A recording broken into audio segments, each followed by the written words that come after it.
podcast, sharing touching stories of service locally and abroad. We bring you weekly guests that connect, inform, and inspire our listeners on all things service. We highlight diverse service opportunities that appeal to both Rotarians and people driven to serve in their communities. Tune in Sundays at 3 p.m. or anytime via podcast. It's time to stop searching and start serving. With your AM 950 weather, I'm Brett Johnson. Look for sunny skies today with a high near 48. Tonight, partly cloudy with a low around 28. And Friday, partly sunny with a high around 33. Tired of ordinary meals? Elevate your culinary experience with Vinaigrette's premium oils and vinegars. From extra virgin olive oils to balsamic vinegars, they've been perfecting the art since 2009. A family-owned gem at 50th and Xerxes in Minneapolis. Visit vinaigrettemn.com for a taste of excellence. Portions of the following program may be pre-recorded.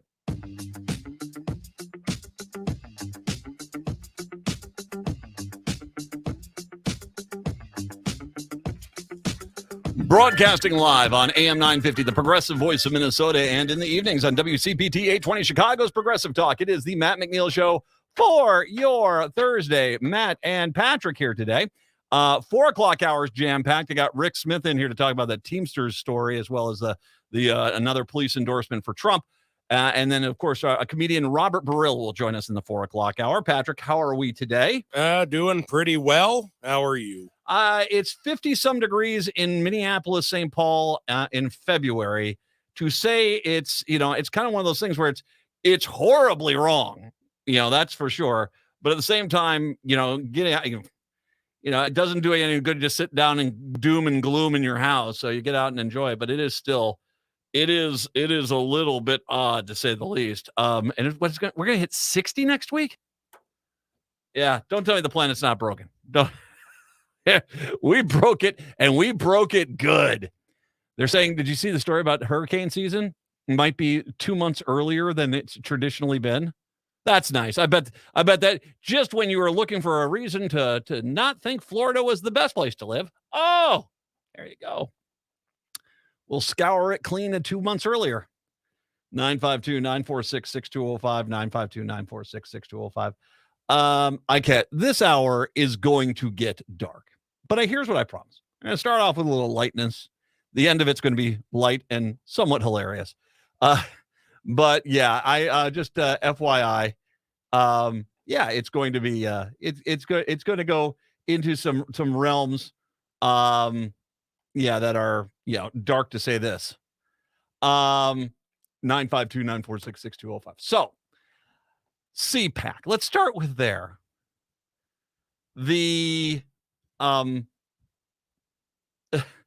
Of course, CPAC's going on, and this is the how crazy to the far right you can be. And one of the things which is amazing is the merchandise that's available at CPAC. And the guys at Raw Story did a story here. If you've got money, you will not believe what you'll be able to buy. Images from attendees of CPAC where Donald Trump, the host of the Republican politicians, right-wing media celebrities, foreign leaders, and conspiracy theorists are set to appear, hit social media with a bang this week.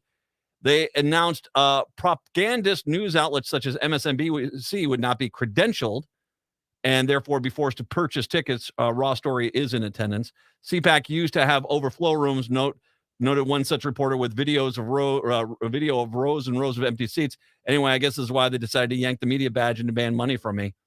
Perhaps the crowds can hit the shop. So here's what they have found. They have found the January 6th pinball machine. Joke you not. More than 1,265 people have been charged with criminal offenses after angry rioters stormed the U.S. Capitol in an attempt to disrupt the peaceful transfer of power. According to the Justice Department, the losses suffered because the siege of the estimated roughly $2.9 million cost us. Among those facing charges is the former president, who said the victim of a political witch hunt.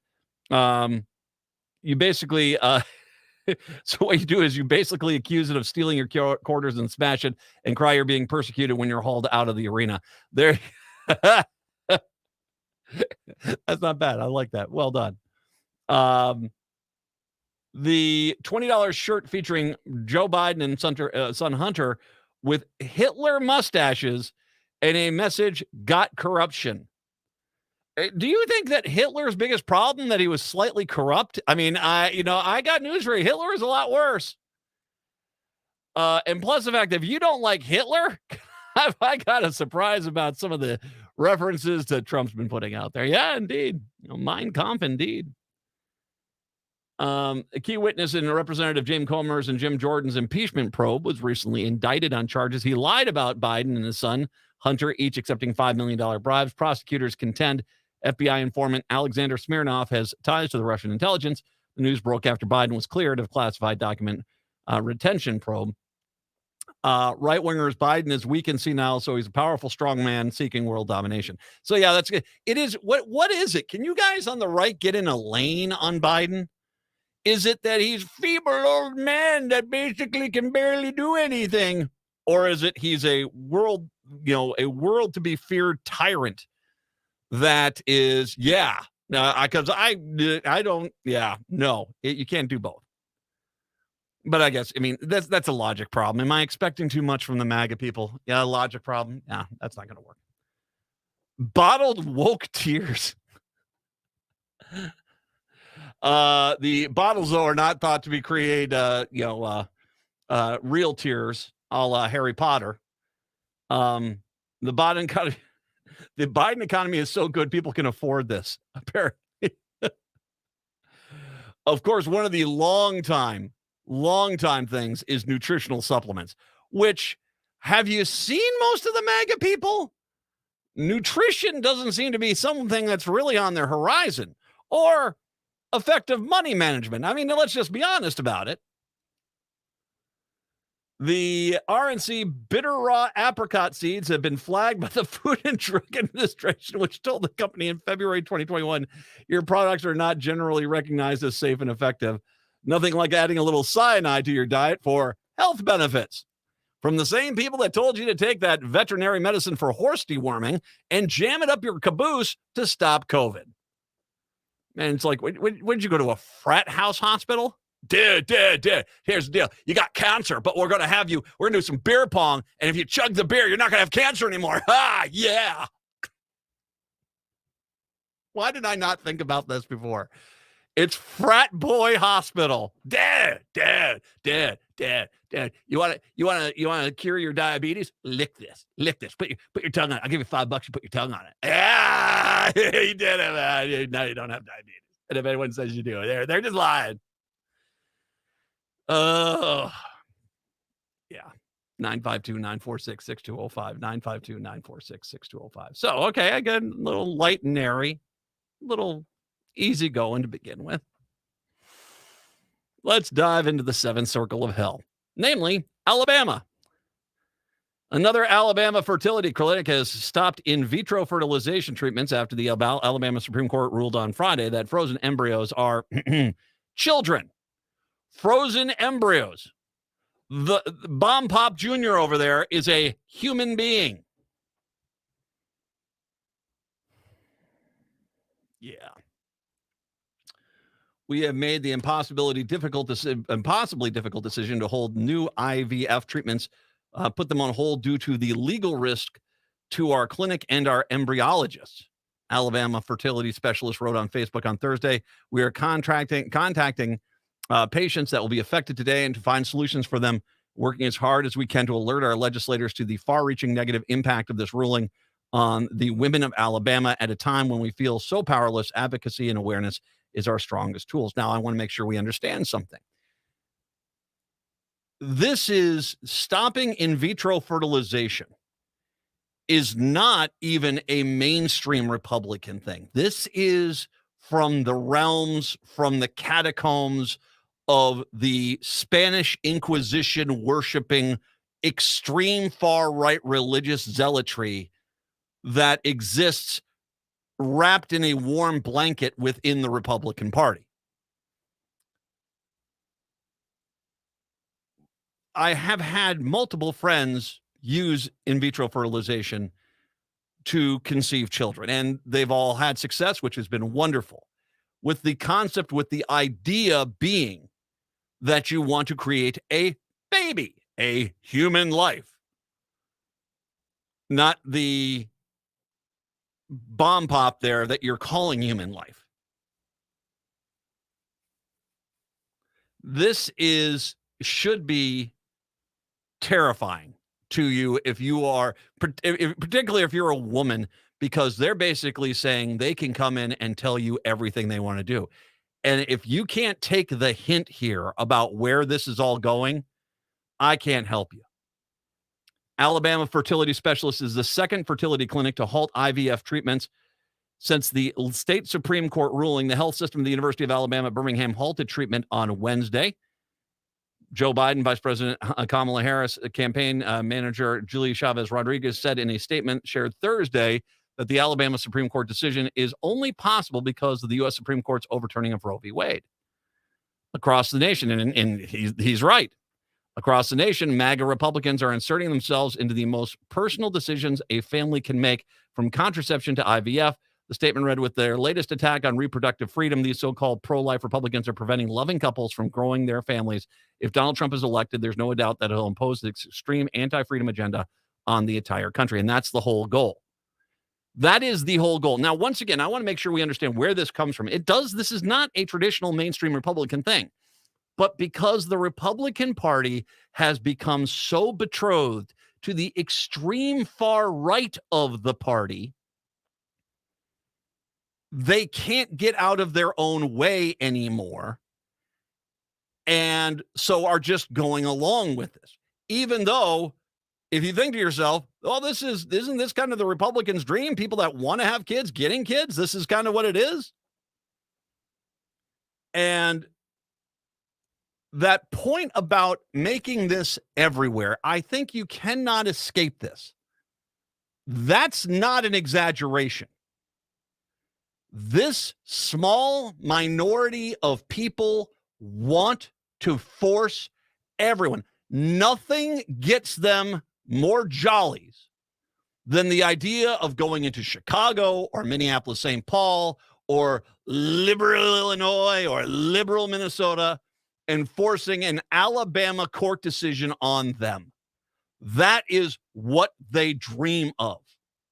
And you see what's going on with the Republican Party that, I mean, you can't even call them moderate Republicans. The Republicans, which are moderate today, would be middle of the road to conservative Republicans 30 years ago. And they're all running away because they see where this is going, that you have to embrace this extremism. And they don't want anything for it because they know they can't win. They've created a no-win situation for Republicans, especially in any district that's, say, plus 5R. And this is not just for toss-up districts. These kind of issues are absolutely devastating for Republicans when it comes to trying to run in districts where there's some bit of a moderate voter base. And they know this. And see, this is the point. This is who the Republicans are now. They know they're falling out of favor. They know that they are extremists, that they're a small minority of the population. But what they also know is that they have one chance here in this November to basically take control and force their will on others and end democracies and elections. And that is where this is going. That's not an exaggeration. This is what the Republicans, Trump Republicans, want to do, is end democracy as a whole. More on this when I come back. It's the Matt McNeil Show.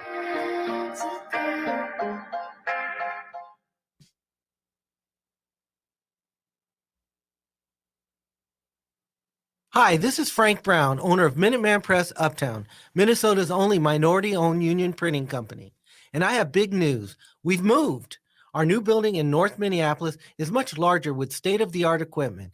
That means we can get your projects done faster.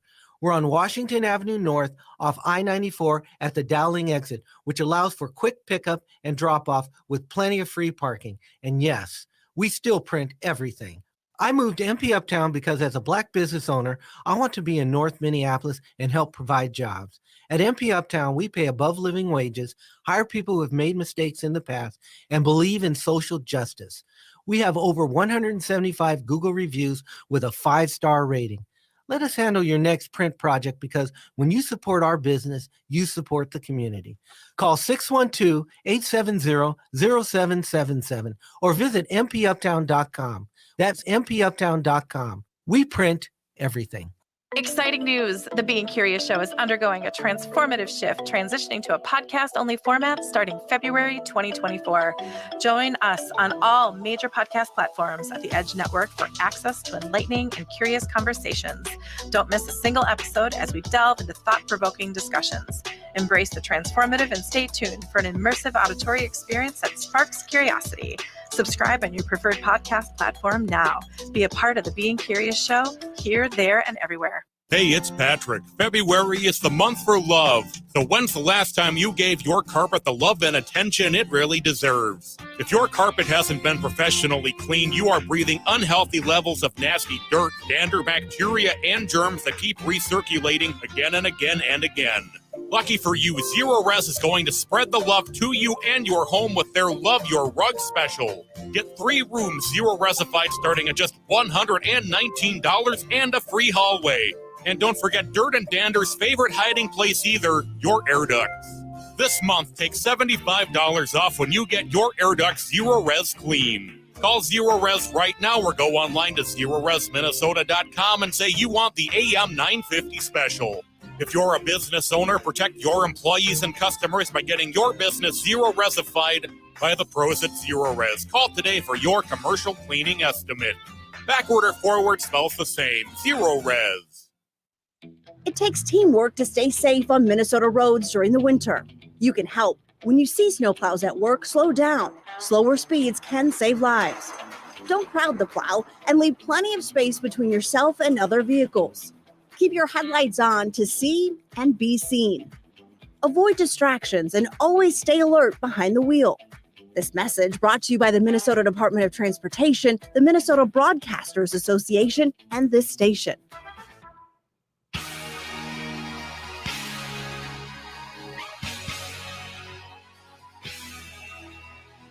It is the Matt McNeil Show here on your Thursday, 952-946-6205. By the way, happy Dina Winter, who could be the greatest journalist in America right now, and I'm dead serious when I say that. Dina Winter of the Minnesota Reformer is going to join us to talk about Mike Lindell here in just about 30 minutes. 952-946-6205. Hey, back to the seventh circle of hell, a.k.a. Alabama. The Alabama Supreme Court ruled the frozen embryos are children after 3 couples sued an Alabama fertility clinic for wrongful death in 2020 after a hospital patient assessed their embryos and dropped them on the ground. And they were destroyed. The judge first dismissed the lawsuit, but then state Supreme Court reversed the decision. So basically, you do have a case here where some patient basically goes in and screws up and drops a test tube and was someplace they shouldn't be, and that's just that. But what they've done now is they say those frozen embryos were human beings. Frozen embryos, human beings.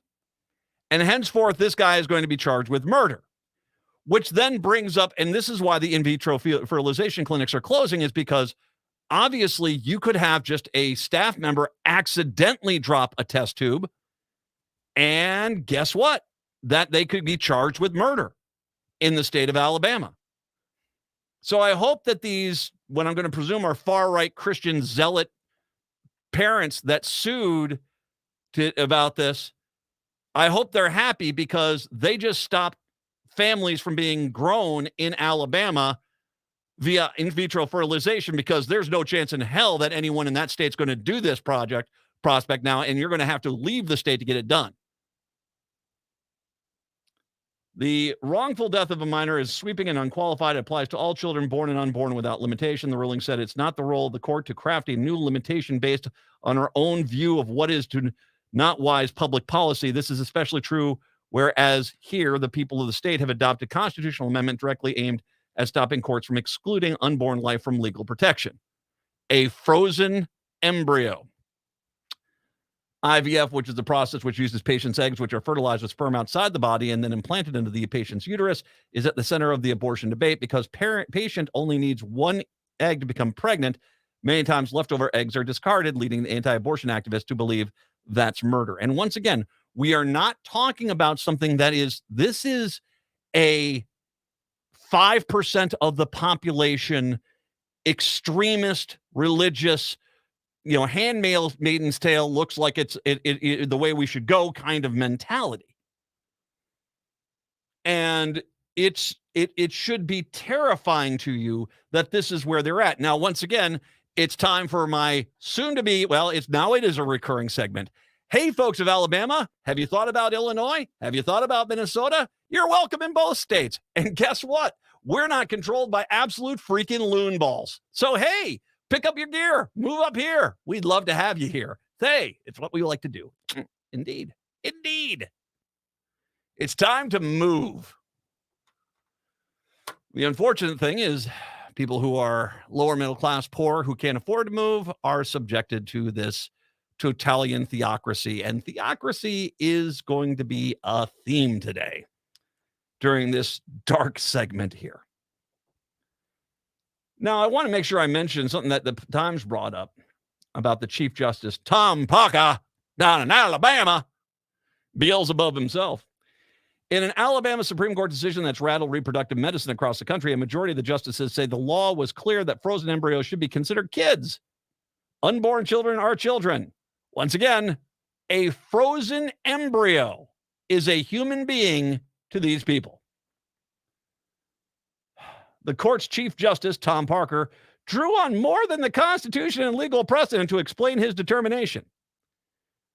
Now, I'm going to do this in the most stupid-sounding accent I could possibly do. Alabama. Now. Human life cannot be wrongfully destroyed without incurring the wrath of a holy God, he wrote in a concurring opinion that invoked the book of Genesis and the prophet Jeremiah and quoted at length from the writings of the 16th and 17th century theologians. Even before birth, he added, all human beings are the image of God, and their lives cannot be destroyed without effacing his glory. This is the Chief Justice of the Alabama Supreme Court throwing out the Bible, or throwing out the law and putting his Bible in its place and saying, this is what the rule is. This is now a theocracy. It's a theocracy, and that it's just that simple. The definition of theocracy, a system of government which priests rule in the name of God or a God.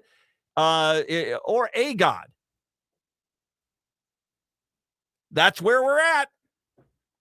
And the funny thing about theocracy is it generally has nothing to do with the actual religion, but the people who are interpreting that religion. And that's where we're at. That is where we are at. A theocracy in Alabama. A theocracy. Not a democracy. No, it's not a democracy. And I'm sure the theocrats in Alabama will scream at the top of their lungs, no, this is still a democracy. This is just the consequences of democracy. No, you've put aside the law books, Chief Justice, Foghorn, and you have instead gone with the Bible, which, by the way, if I could point out, Exodus does say that a fetus is less important than the woman. So God rather said that in Exodus. They say the fetus is less important than the woman. That's in Exodus, and that would mean the woman is more important. So that doesn't pan out to your worldview. Numbers actually, once again, has an abortion in it, where you have a magical drinking concoction that creates an apparent abortion, which I guess was okay as long as it's an abortion of a woman who slept out of marriage. Numbers. It's kind of a goofy book. And of course, Jesus himself praised in Matthew, Mark, Luke, and John women for making independent choices multiple times. Multiple times. But no, you see, my version of religion is not their version of religion. And their version of religion is meant to be imposed and forced on everyone else. And that's something that you have to put forward. Javier is in Minneapolis, 952-946-6205. Welcome on in, sir. So the best way to get this to be readjusted is to move to Alabama, take 300 eggs or embryos or whatever you're calling it, and then claim them as dependents on your taxes. And then once you claim them as dependents on your taxes and you're going to get all this money back, I'm sure they'll be up in arms about what a dependent really is. Javier, you're exactly right. Thank you, Javier. And as a matter of fact, I can point that out. I've always waited for someone to basically sue a state and say, and what the argument is, well, I wanted to have an abortion. The state said I had to have this child, so I would like the state to help raise the child. And I think at some point we might actually get that case. And if that was the case, all of a sudden abortion would be legal everywhere, because at the end of the day, even though these theocrats are running Alabama, they're still betrothed to money, and money is the most important thing to them. But hey, they're making money as theocrats. That's what they're doing. I'll tell you what, we'll take a break. Come on back. You ready for more darkness? Well, just wait till we return. It's the Matt McNeil Show. It's Brad Friedman, your friendly investigative blogger, journalist, and host of the Bradcast on AM 950, KTNF, St. Louis Park, Minneapolis, St. Paul, the progressive voice of Minnesota. Now at Woodland Stoves and Fireplaces, the Morso wood stoves qualify for a 30% tax credit. Morso wood stoves earned the Nordic Swan Eco Label, Europe's most rigorous environmental standard. Here in the U.S., these Morso wood stoves qualify for the 30% federal tax credit. This is a credit of up to $2,000 off your income tax when you install efficient wood heating. Morso wood stoves are known for elegant Danish design, made of quality cast iron. This is furniture that radiates heat and warmth. Morso brings the tradition of wood heating into the 21st century. Woodland Stoves and Fireplaces has been selling wood-burning products since 1977. Morso is an important part of our diverse selection of fireplace products. We want to make fire work for you. Let us show you how Morso wood-burning stoves can work in your home. Get in touch with the folks at Woodland Stoves and Fireplaces. They are the chimney and installation experts. Woodland Stoves and Fireplaces has over 35 working wood, gas, and electric units on display at the corner of East Franklin and Riverside Avenue in Minneapolis. Greg Bakken here. Like you, I love good, fresh, delicious food. So I want to tell you about this treasure in Roseville called Maverick's Real Roast Beef. Mavericks has the best roast beef sandwiches I've ever had, made fresh every order. Add fries or onion rings dropped in the fryer when ordered, and you have a winning combination. Mavericks Real Roast Beef has a lot more than roast beef, so check out their website, mavericksbeef.com, or check out their restaurant on Lexington in Roseville. Winter is here, and there's a good chance your home isn't being heated efficiently. And it's likely because of air sealing and insulation problems. Inadequate attic insulation is the leading contributor to high energy bills, cold rooms, and ice dams. Great news, the energy-efficient pros at Snap Construction can fix it all. Stop the heat from leaking out and save. Call 612-333-SNAP or visit snapconstruction.com for your free infrared energy inspection. Install with Snap Construction and qualify for over $750 in rebates and incentives. State and city programs are now offering 0% financing for qualifying insulation upgrades. So call Snap Construction for your free insulation energy consultation and start saving on your energy bills. Call 612-333-SNAP. That's 612-333-SNAP. Or visit snapconstruction.com. Snap Construction is arguably the most well-reviewed insulation and exterior contractor in the metro area. With your AM 950 weather, I'm Brett Johnson. Look for sunny skies today with a high near 48. Tonight, partly cloudy with a low around 28. And Friday, partly sunny with a high around 33. Ditch the ordinary. Transform your meals with Vinaigrette's premium oils and vinegars. From extra virgin olive oils to white balsamic vinegars and wine vinegars, they've had you covered since 2009. Family owned and located at 50th and Xerxes. Explore their offerings at vinaigrettemn.com. Elevate your taste with Vinaigrette.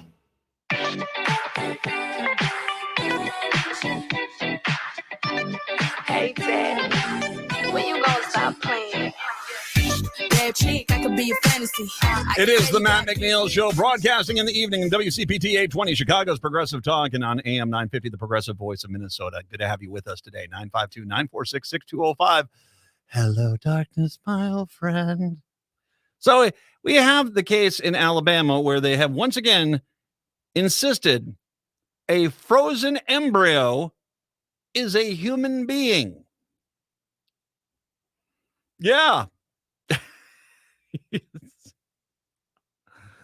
They basically have stopped all in vitro fertilization in Alabama. That people there, like I said, you've created a rule where basically someone accidentally drops a test tube or a power outage. I mean, say there's a power outage for an extended period of time, and all of a sudden the refrigerators, they warm up, and are you going to charge the power company with 1 million counts of murder?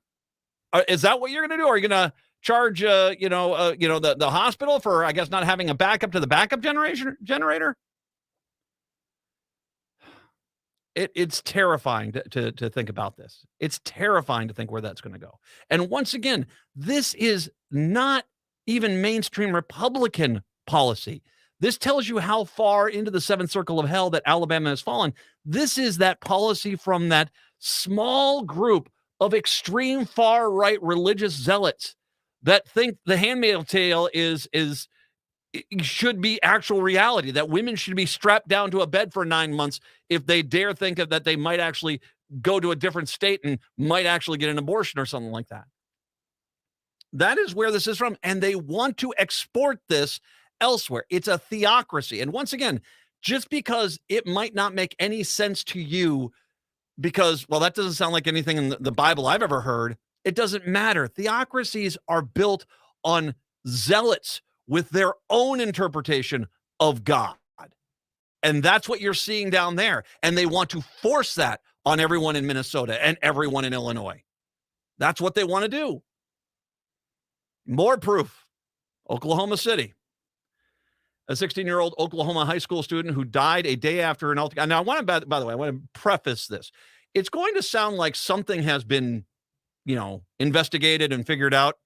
It hasn't. This is, at this first paragraph, this is the Oklahoma Police Department, this whatever one this was at, immediately coming up here to immediately run cover for the bullies that killed this kid. Because, yeah, a 16-year-old Oklahoma high school student who died a day after an altercation in a school restroom may have been prompted by bullying over gender identity, did not die as a result of injury sustained in the fight, said the police on Wednesday. Now, once again, that's what they're saying, even though that is literally pulled out of their caboose. Police in the suburban Tulsa community of Owasso are investigating the death of a 16-year-old Nex Benedict, whose family said identified as non-binary and used they-them pronouns. Although the cause of death has not been determined, once again, yet the police have said, oh, he didn't die this way, or they didn't die this way.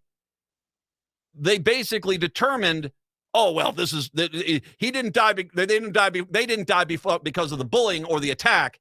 They died of something else, even though the cause of death has not been determined.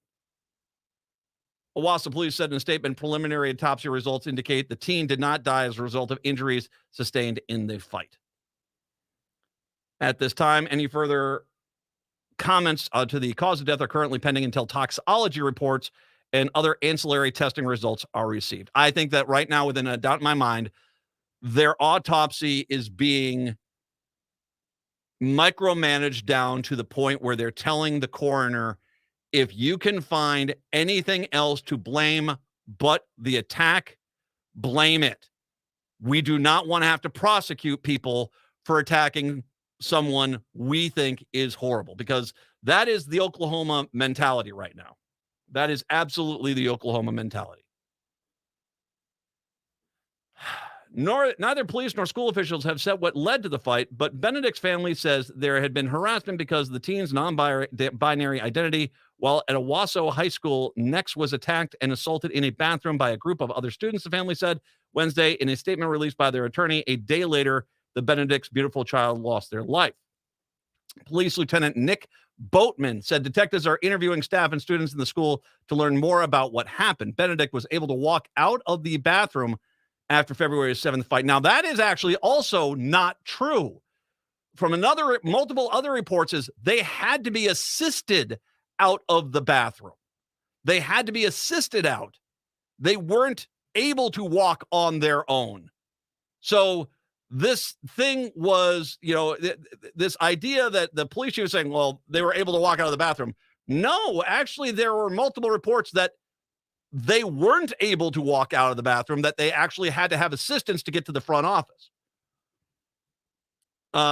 They were taken to the hospital by their family. The family says they were called by the school, not be told your child had been attacked, but to be told your child is now suspended. You need to come pick them up. That is literally what the school apparently told them about what had happened. The next day, he was taken, or February the 7th flight, they were taken to the hospital by their family.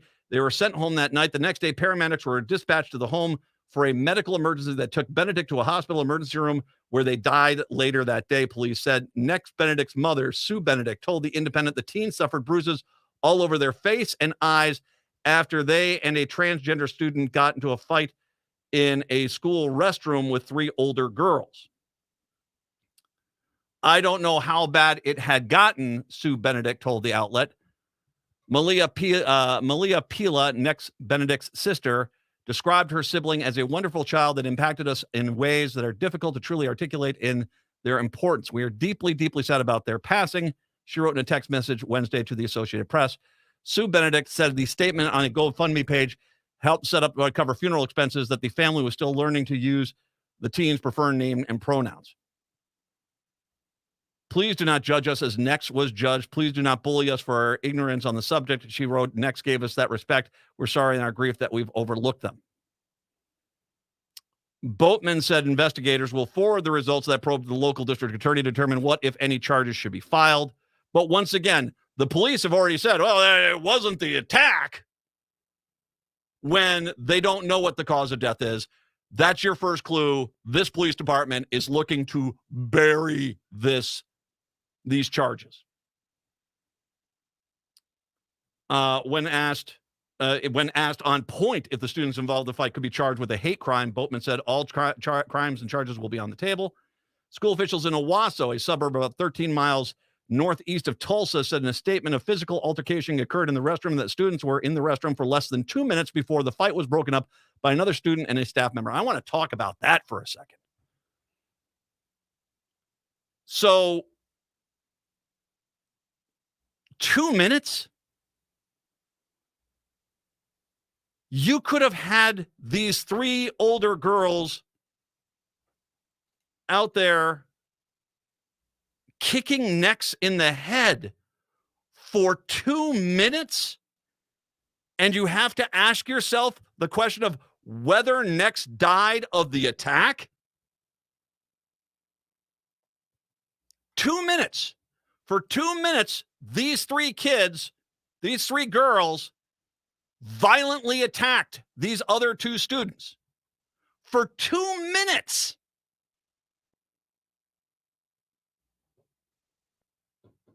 That,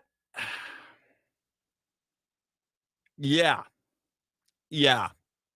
Nex died of the fight. I don't know how. I'm going to guess the hospital as well might be, hey, come on, could you say it was something else? Because obviously they're going to be under question of why you released Nex if there was serious brain damage. And if they're kicking and punching and stomping on someone for 2 minutes, they're lucky that individual was even alive at that point. And once again, notice how the school, well, they were able to walk on their own. No, apparently multiple reports are Nex had to be helped to the office because they couldn't walk that on their own. Police, by the way, were not even notified of the altercation until the students arrived at the hospital, and that report was taken at that time. Oklahoma's Republican-led legislature has passed several new laws targeting transgender and non-binary people in recent years, including bills that prohibit children from receiving gender-affirming medical care and prohibiting the use of non-binary gender markers on birth certificates. Governor Kevin Stitt has also signed bills that prohibit transgender girls and women from playing on female sports teams and prevented transgender children from using school bathrooms that correspond with their gender identity. Stitt's office released a statement. Yeah, right. On behalf of the governor and his wife, Sarah and I are saddened to learn the death of Nex Benedict, and our hearts go out to Nex's family, lying, and the Owasso community. He said the death of any child in Oklahoma school is a tragedy. The bullies must be held accountable. Well, nice job, Governor. You created this mess. You did this. You did. So don't sit there and all of a sudden, wow, what a tragedy. You did everything in your power. You might as well, Governor, you might as well been in that bathroom telling the girls where to hit and punch and kick Nex. Please.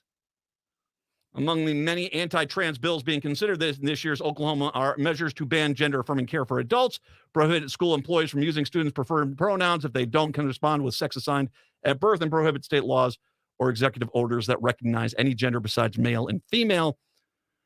Oklahoma's superintendent of public schools and Satan walking the earth himself, Ryan Walters, has also embraced anti-trans policies and faced partisan blowback after he appointed a right-wing social media influencer from New York known for posting anti-trans rhetoric on a state library panel. One of Chaya Raichik's post on her Libs of TikTok account in the X platform, formerly known as Twitter, last year, showing an edited video circular critical of a public school librarian in Tulsa led to several consecutive days of bomb threats to the school and the district. In a statement Wednesday, Walters said he mourned the loss of a Oswego student and they would pray for God's comfort for them and the entire Owasso community. Shut up, you massive jackass. Now, I want to make sure you see that cab coming down the street and the doors wide open here. I get it. And I said this yesterday. I get it. I'm not exactly happy with Biden administration policy on Palestine. Nope, absolutely. Disagree with it. I think Israel is going too far at this point. They absolutely had the right to strike back against Hamas. But what they're doing there seems to be something truly horrible at this point. They've gotten their pound of flesh a few hundred times over at this point. And us sitting back and watching as the Palestinians, who are not necessarily Hamas, are driven into a small corner enclave of that area of the Gaza Strip and basically bombed from far. That we need to stop this. Now, once again, I personally am against what Joe Biden is doing Palestine. I think we've gone too far at this point. Yesterday, I pointed out there are Republicans who have said line up every Palestinian and shoot them. That's what they're saying. So if you're sitting there and you're saying, I don't like Joe Biden because of how the Palestinians are being treated, you do realize what the other option is in this election. And don't talk about what you wish could happen. This is the election. Biden, Trump. That's it. I get it. You are like me and you're disappointed, especially if you're someone from the Muslim faith and you are looking at what's going on over there. I can easily understand what's going on. Look at these two stories. Look at this. They're trying to install a religious theocracy in this country where your kid might be the next kid in an Oklahoma City bathroom beaten to death. Whether you're Muslim or Jewish or gay or black or Native American or Hispanic, you may be the next person who has to grieve because of this theocracy. Understand, I get it. I'm mad too. But understand, we are dealing with some serious, serious consequences if that godforsaken orange turd wins another term in the White House. Please. I promised I'd lighten it up. Mike Lindell and Dino Winter. We'll talk about that when we come back. It's the Matt McNeil Show. Tune in for Philosophy Talk, the program that questions everything. Except your intelligence. Coming up, the social lives of robots. Oxymoron. Robots don't have social lives. Yeah, sure, but they're becoming part of our social lives. But can robots learn to pick up on things like body language or facial expression? You think all humans are good at that?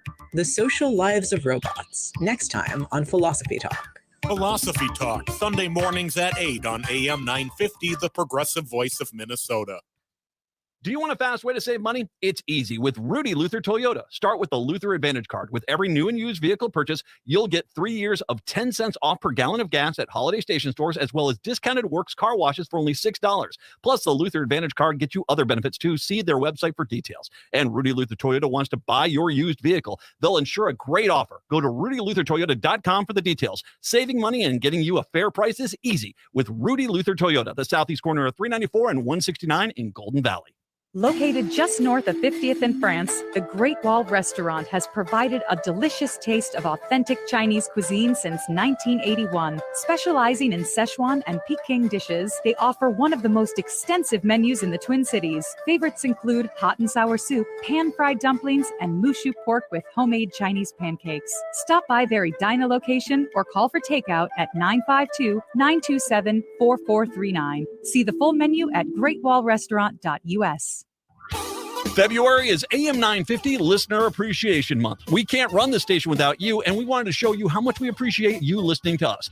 How it works is pretty simple. Throughout February, we'll ask you to like posts on Facebook, sign up for our e-newsletter, and call into the shows. When you do, you'll have a chance at winning prizes like gift cards to restaurants, tickets to our listener appreciation events, and much more. It's our way of thanking you for being a listener to AM 950. You are appreciated. Thanks from everyone at the Progressive Voice of Minnesota, AM 950.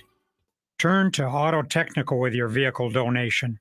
Even though Auto Technical is a small nonprofit, we have helped more families with transportation than any organization in Minnesota.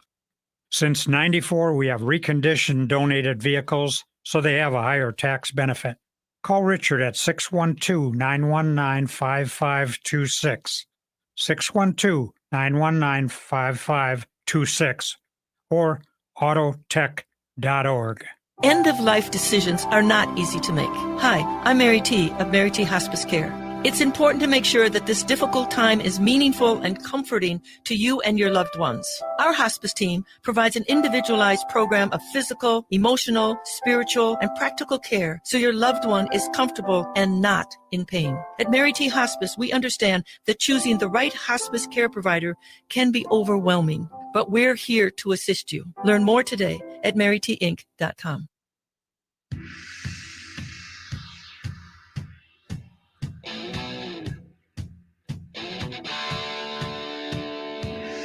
It is the Matt McNeil Show. Thanks for being with us. In Chicago, it is going to be my absolute privilege to introduce you to Dina Winter, who could possibly be the greatest journalist in America right now. I am dead serious. She is fantastic. I know you don't like me saying that, but you're fantastic. She writes out of the Minnesota Reformer, and she has one of my favorite subjects. She has a byline on this one. Judge orders Mike Lindell to pay $5 million to California cyber expert.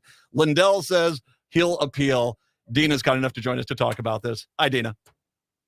Hello. Hello. You're too kind, that's for sure. Well, no, you are fantastic. You are. Okay, so this is the long-running story here. This goes back to his cyber symposium back in 2021, right? Yeah. Remember when he, challenged anyone that could disprove his theories? They could come to South Dakota and try to prove him wrong. Yeah, he had some sort of file with a bunch of ones and zeros on it, and he said this is the empirical proof that there was voter fraud. He challenged anyone to do it, and apparently some guy who's a Republican said, "Sure, I'll take a look at it."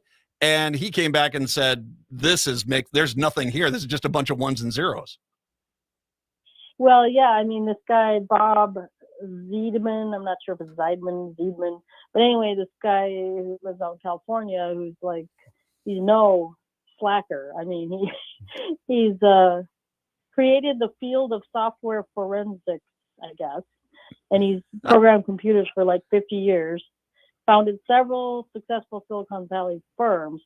I don't know if he's a Republican. I guess I don't remember if he said, but he did tell me, before he went, he wanted Lindell to be right. Yeah. So, which sort of was surprising to me, a smart guy like that. I don't know.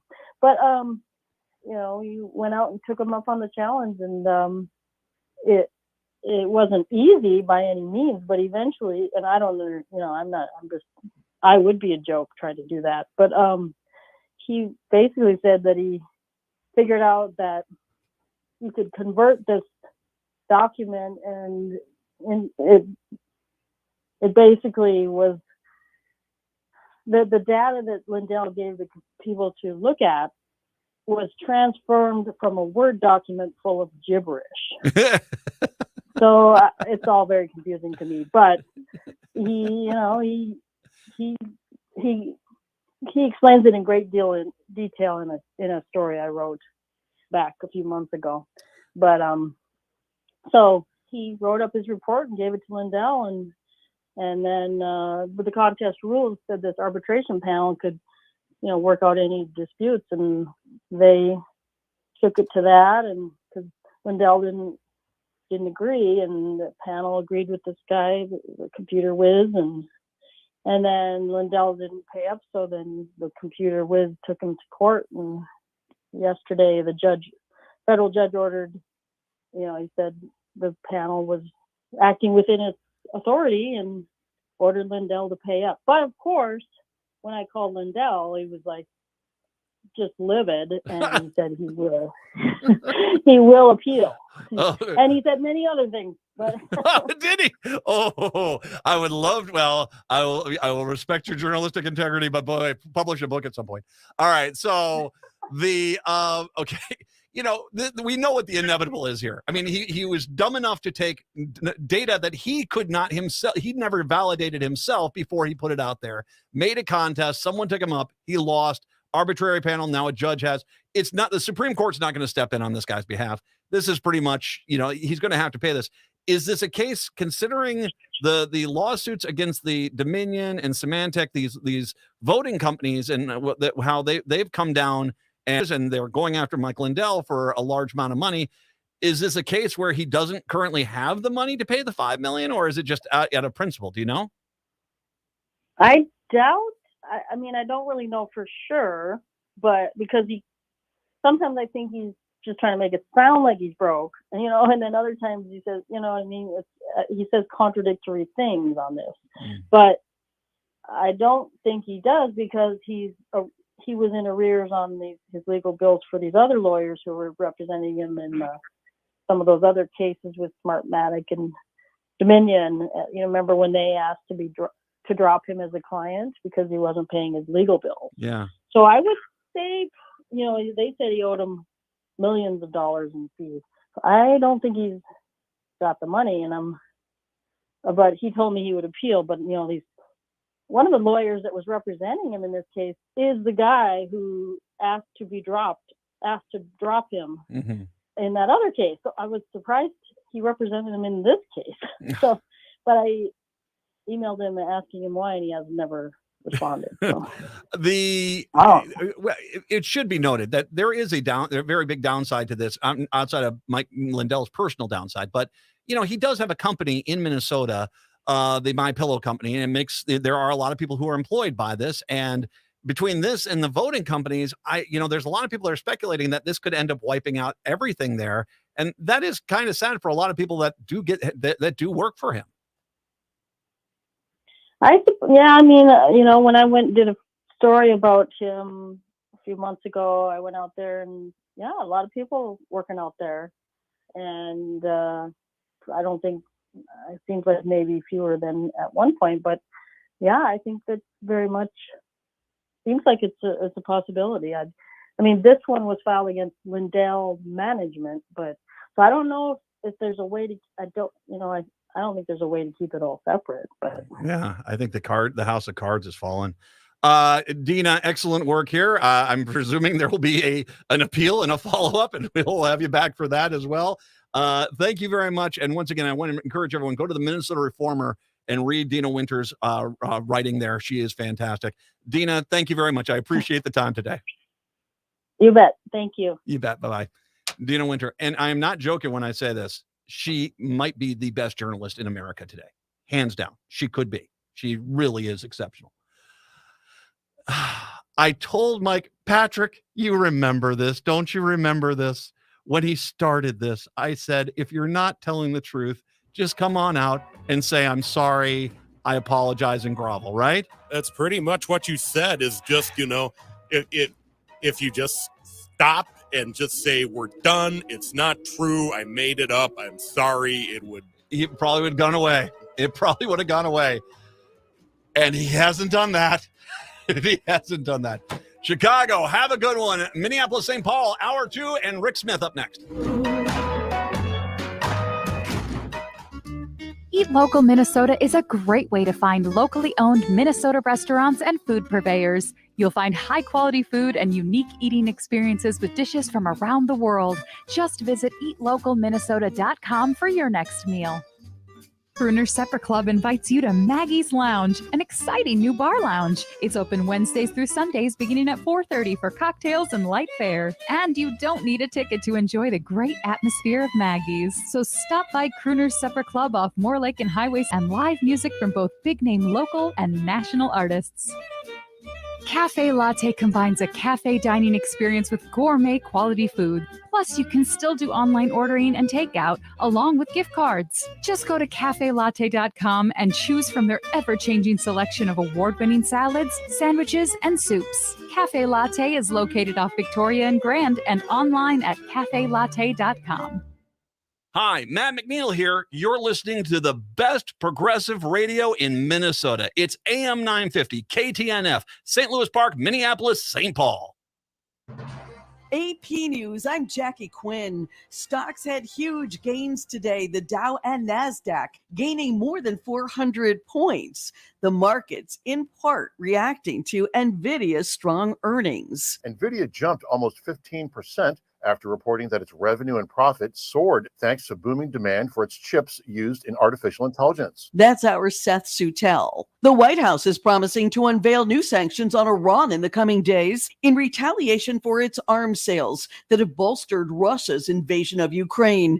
This is National Security Council spokesman John Kirby. In response to Iran's ongoing support for Russia's brutal war, we will be imposing additional sanctions on Iran in the coming days.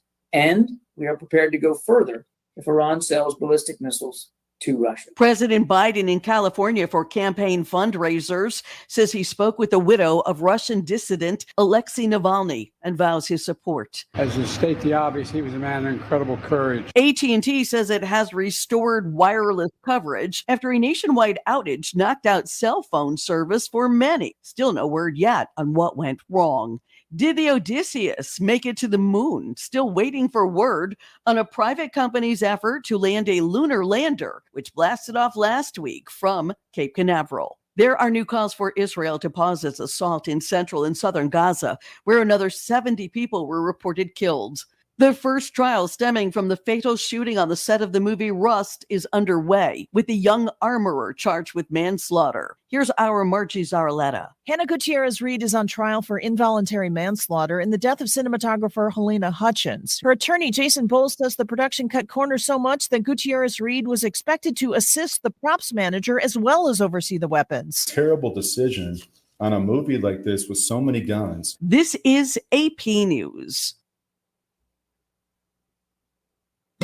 If you're looking to get a new car, you could really cut expenses by bundling your car and renter's insurance with Progressive. Sure, you love your old car, but you know it's not normal to give instructions on how to open the window. It should be self-explanatory, but it's not. And notice how when you're in other people's cars, you can feel cushion in the seats? That's pretty nice, right?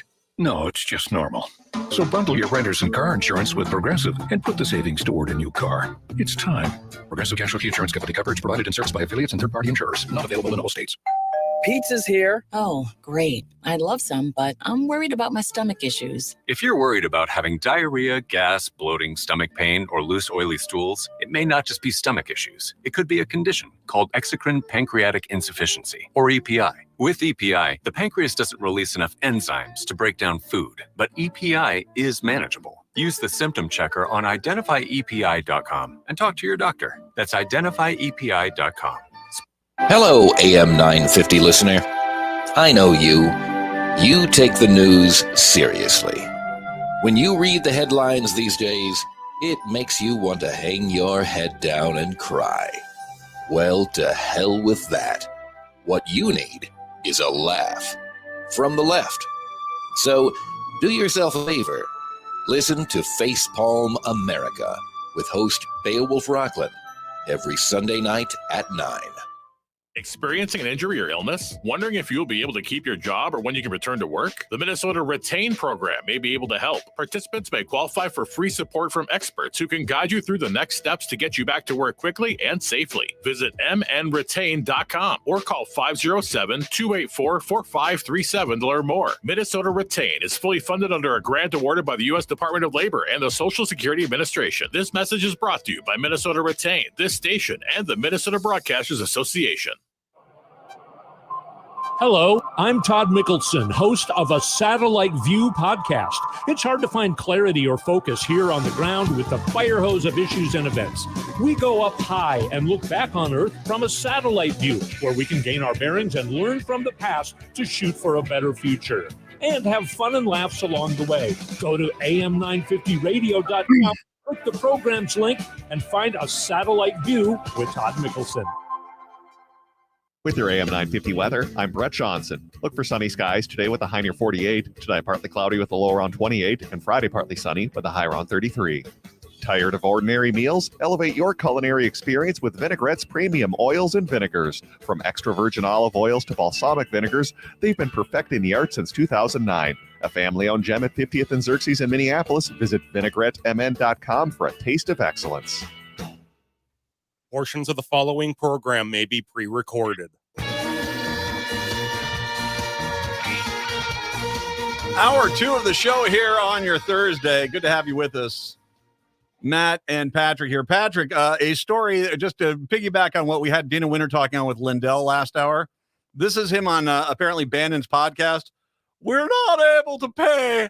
I can't borrow money to pay these attorneys, Lindell told CBS News. My pillow can't pay because of what happened. I have $10,000 to my name. That's just so sad. That's it's so upsetting. We gotta make my pillows more fluffy, and maybe people will start buying them again. 2 points. One, don't ever do an in kind of a voice again. That really was wow. I mean that. I mean, he's hard to listen to as it is. I don't know how my impression could have been worse. He's not going to be able to get those Hardee's biscuits. Those Hardee's biscuits are delicious. I mean, let's just be honest, man. $10,000, you better start stockpiling. That's all I got to say there. One quick other reminder here.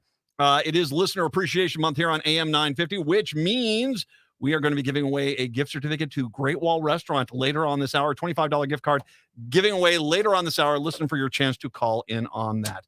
Speaking of calling on in, Rick Smith is kind enough to join us. The Rick Smith Show, 8 p.m. weeknights here on AM 950.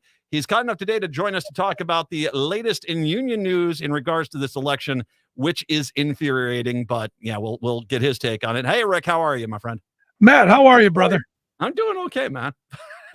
Well, let me ask you, did you hear Patrick's impression of Mike Lindell? I did. I got to tell you, I'm with both of you on this. Don't do the impression again, but you really can't screw up a Mike Lindell impression. It's just bad. And here's the thing. I kind of feel sorry for the My Lumpy Pillow guy because he bought in. He really bought in. And he's going to be another one in a long line of Trumpites who are going to be broke, go to jail, lose their livelihoods, all because, well, they picked a con man as someone to follow. So am I surprised? No. Am I kind of happy that this is happening to him? Kind of in a way. It's not the worst thing. We were telling him back in 2021, just apologize, grovel. They might let you go.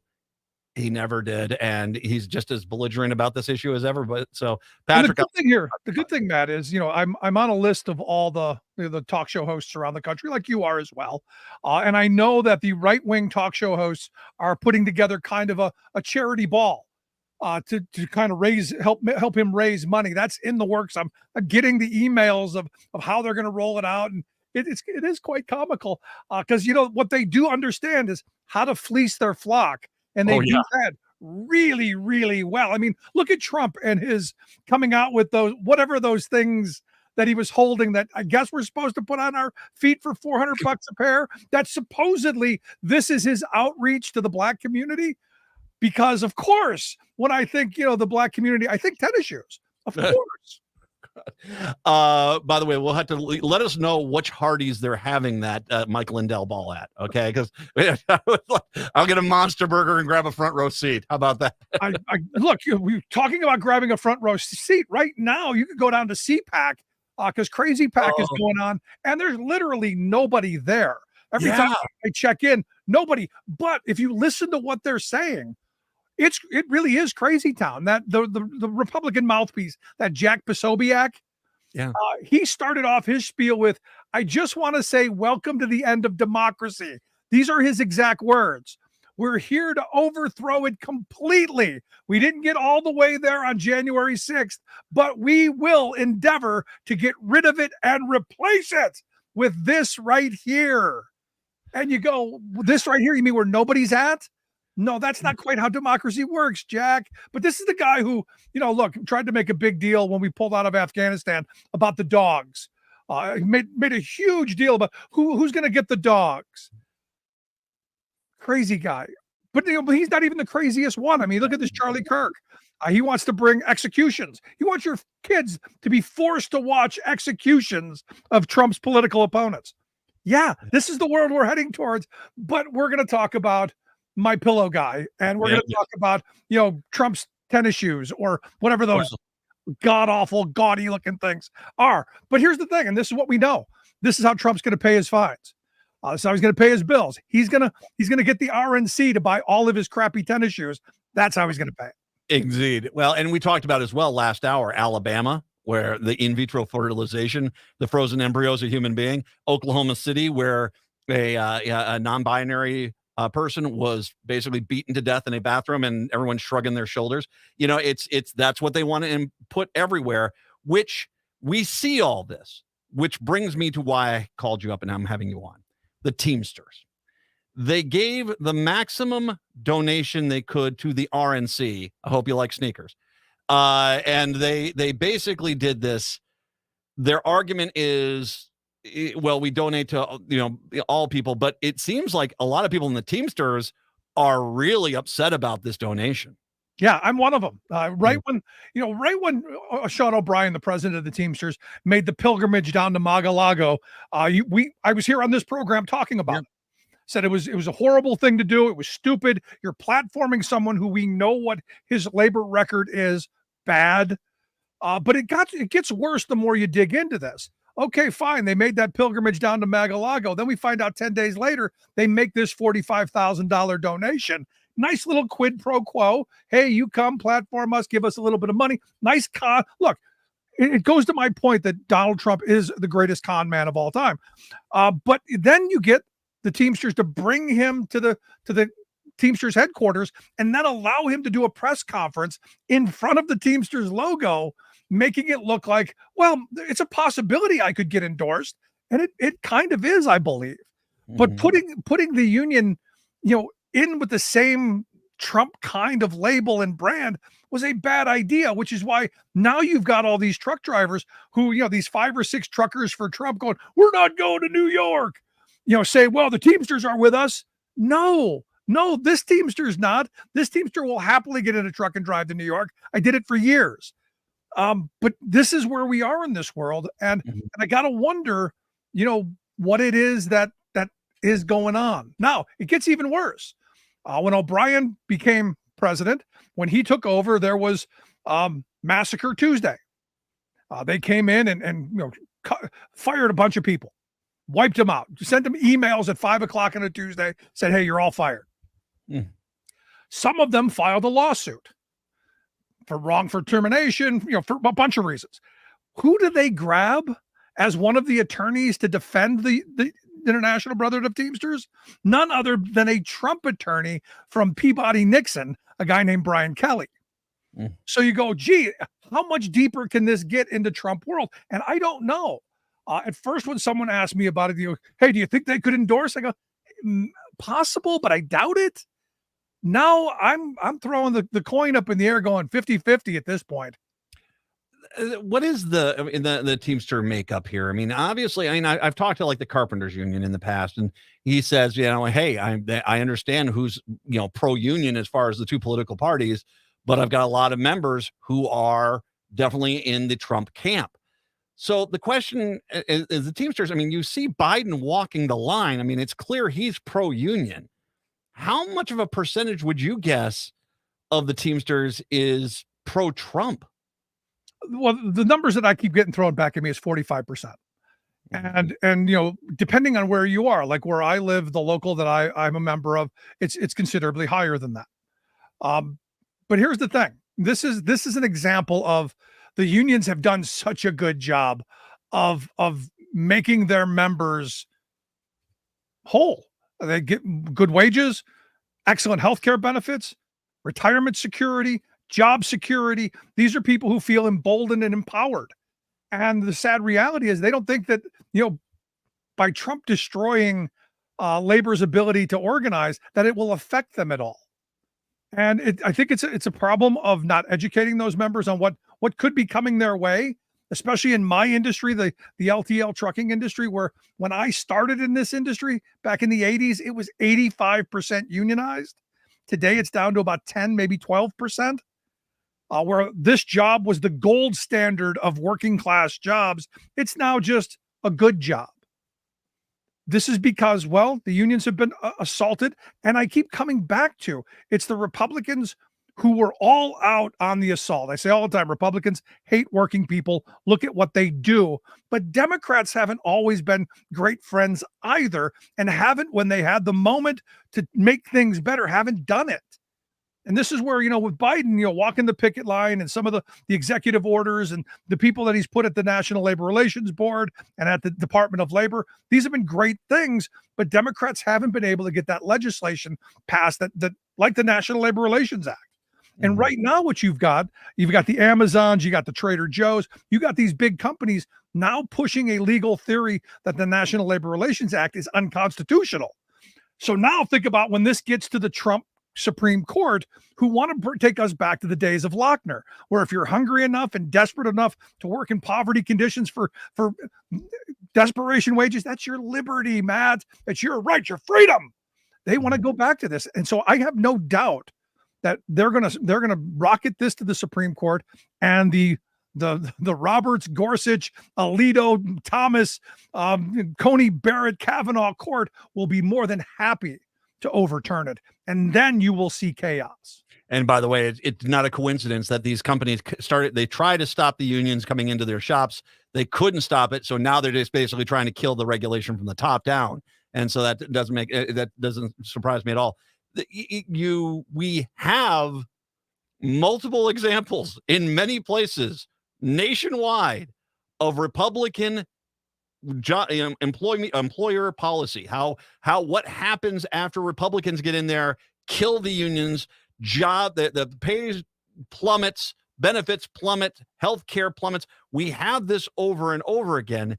There seems to be a mentality that I sometimes am stunned by, that the amount of people that can see the people walking into the plank and say, well, let me go try that myself, I'm sure it's not going to affect me. And yet they just don't seem to, as you say, wrap their head around the fact that there is not a single case where the Republicans have made a union better. Not one. There's tons of cases where they made them horrible. And it's not even the union work. It's work in general. The reality is union density has been declining for the last 40 years, not because people don't want to join unions and get better wages, hours, and conditions. It's because the pendulum has swung to the side of an employer. The employers have, in this day and age, Matt, and you know this, if you're an employer and you don't break the law by firing people or harassing and intimidating people, it's almost malpractice, because the laws are so pathetically weak. The fines are so pathetically weak that it makes no sense not to break the law. And this is where, again, coming back to our legislative branch, doing their job and putting some teeth, which is what the Employee Free Choice Act was supposed to do, which is what the PRO Act will do if we ever get it passed, to make sure that people are sitting at the table negotiating in good faith. And this helps everybody, not just union workers, but all workers. When wages go up for union workers, and the studies are conclusive, and we've got decades of proof of this, when union wages go up, Non-union wages go up. Look at the auto industry. The UAW won a great contract immediately. What'd you hear? Volkswagen's raising wages. Nissan's raising wages. They're all going to, Tesla's raising wages because they don't want their workers to go, hey, how do I get some of that? Mm-hmm. Rick Smith joining us 8 p.m. weeknights right here on AM 950. Rick, one of the police unions, once again, if I'm going to, there's a logic problem that just escapes me here. Donald Trump had police officers beaten at the U.S. Capitol. The Republican policy of guns everywhere is leading to more and more police every single day coming under gunfire, including here in Minneapolis, where in the suburb, we had 2 officers and a first responder get killed by an assault weapon last Sunday morning. This is the guns everywhere is definitely a threat to the police officers. The fact that they basically say beat a cop if it's as long as it's politically beneficial for them, and yet here the police department union defending Trump once again.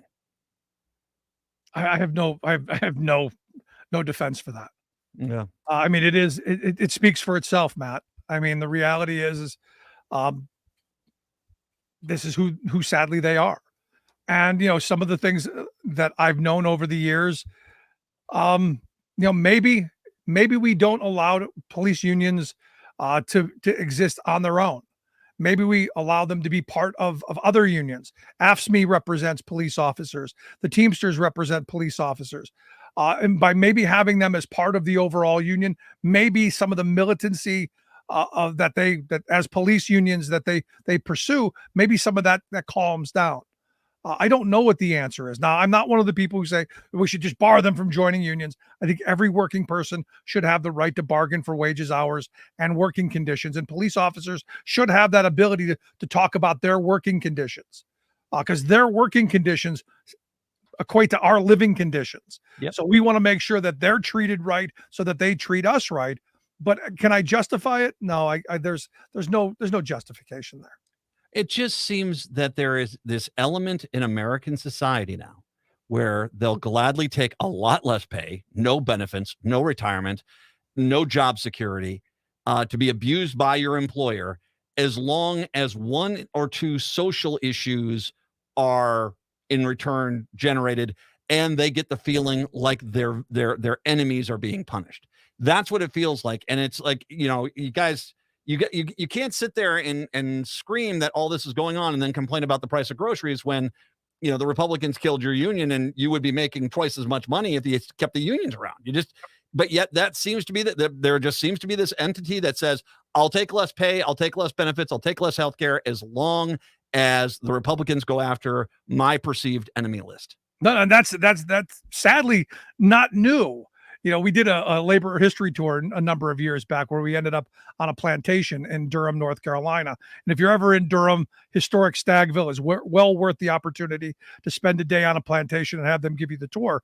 But the woman who gave us the tour said, look, you had the poor whites living on the other side of the fence in ramshack buildings, in desperate conditions, not having enough food to eat, all down the line. And then you had the slaves who were living in these quarters, which for the time were good, solid quarters because those slaves were investments. They wanted to take care of their investments. But the white people still thought that they had it better because, well, they weren't slaves. And you go, no, the reality is that the both of you should have seen your common interest because you were not the enemies of each other. The slave owner, that's the enemy of both of you because that's the guy who's keeping you all in poverty. And we haven't figured that out in hundreds of years. And I don't know that we're ever going to, because you go back to the old Jay Gould quote, I can pay half the working class to murder the other half. They're not even paying anymore. We're doing it to ourselves. I'll never forget the political cartoon. It was Rupert Murdoch sitting with a plate of cookies, one guy on his right with one cookie and the other guy with no cookie. And he points to the guy with the cookie, say, see, that guy wants to get your cookie as he hoards all the cookies. It's exactly what it is. And, we're fighting for scraps and we don't realize it. But unfortunately, because we've had too many people vote Republican for the last 20 years, we've gotten a situation where it's probably going to get a lot worse before it gets any better. No, and look, when you've got the Jack Posobiec's of the world saying, we didn't finish off democracy on January 6th, we're going to continue to do it. When you've got the Charlie Kirks these are people who are well-funded, who have followers who are well-funded. These are people saying, we want to destroy democracy. We want to execute our political opponents. We want to do all the things that my grandparents' generation fought, bled, and died to fight against so that we wouldn't see here. And, I see on social media every once in a while, a sign of, what would you have done when, the rise of the Nazis in Germany? Well, if you ever wondered that, you're doing it now. And if we're not out now speaking out against these type of people and pushing back against Trump and his insanity, well, we're going to get what we deserve. And that is a dictator who's hell-bent on revenge and retribution.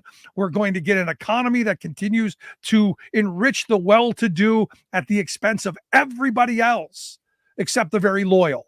And I don't know if you've seen Trump's, the Heritage Foundation, their Project 2025. It's all about patronage and loyalty. It's not about who can do good jobs, who knows anything. It's about who's going to kiss the ring. And, Well, and what he wants to purge the RNC as well. He wants to put loyalists in there. Yeah. So because he needs the money. That's going to be his personal. That's going to be his personal piggyback. What do you got coming up tonight on your show?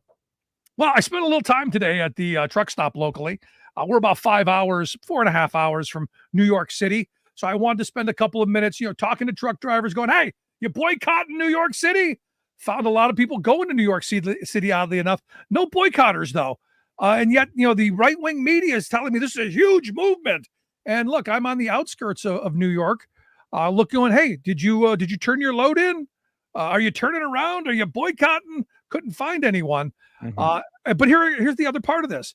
You've got these people who are, claiming, these 9 people, one guy who lives in Chicago, claiming that they're not taking loads to New York City. This is what they're angry about, that a billionaire con man who's filed bankruptcy multiple times, screwed over working people, uncountable numbers of times, who's never done an honest day's labor in his life. That's who they're going to boycott and not make money over. But going into the city with all of the cash boxes, all of the chicken coops, all of the bears, all of the congestion fee that's coming, all of the traffic, all of the stuff that you have to, the low bridges, all of the stuff that you have to deal with in New York City. None of that upsets them. But a con man being found guilty of something that he admits he did, that's a bridge too far. Coming up tonight, and by the way, a reminder, right-wing media does know exactly what a huge movement is. All right, Rick Smith, 8 p.m. tonight, right here on AM 950. Rick, as always, an absolute freaking pleasure, my friend. You're more than welcome anytime, okay? Anytime, brother. Take care. Rick Smith, kind enough to join us today. 952-946-6205. Let's take a break. Come on back. Robert Burrell coming up in just a few minutes as well. It's the Matt McNeil Show on AM 950. Turn to Auto Technical with your vehicle donation.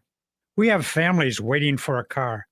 Over 85% of unemployed are successful in finding and keeping a job if they have dependable transportation. A car plus a job equals a life changed. 612-919-5526. We have families waiting for a car. 919-5526 or autotech.org. Winter is here, and there's a good chance your home isn't being heated efficiently. And it's likely because of air sealing and insulation problems. Inadequate attic insulation is the leading contributor to high energy bills, cold rooms, and ice dams. Great news, the energy-efficient pros at Snap Construction can fix it all. Stop the heat from leaking out and save. Call 612-333-SNAP or visit snapconstruction.com for your free infrared energy inspection. Install with Snap Construction and qualify for over $750 in rebates and incentives. State and city programs are now offering 0% financing for qualifying insulation upgrades. So call Snap Construction for your free insulation energy consultation and start saving on your energy bills. Call 612-333-SNAP. That's 612-333-SNAP. Or visit snapconstruction.com. Snap Construction is arguably the most well-reviewed insulation and exterior contractor in the metro area. Returning Saturday, March 2nd to AM 950, and every Saturday, March through October, it's Garden Talk Radio, Saturdays from 7 to 8 a.m. It's the Gardening with Joy and Holly radio show, topic-focused, guests from across the country, and answering your garden questions. Submit your questions now to gardentalkradio@gmail.com or call anytime to 1-800-927-SHOW. That's every Saturday morning from 7 to 8 a.m., March through October, right here on AM 950. Hi, it's Penny from Nightingale, your go-to spot for unforgettable gatherings, whether casual or special. Picture this, the warm glow of our cozy atmosphere, the laughter of friends, and the joy of sharing delicious food. From our Nightingale burger to the irresistible chocolate pot de creme, there's something for everyone. Plus, Chef Carrie is always cooking up something special for those memorable moments. Craft cocktails, curated drinks, and diverse menu options make Nightingale the go-to for any celebration. Learn more at nightingalempls.com.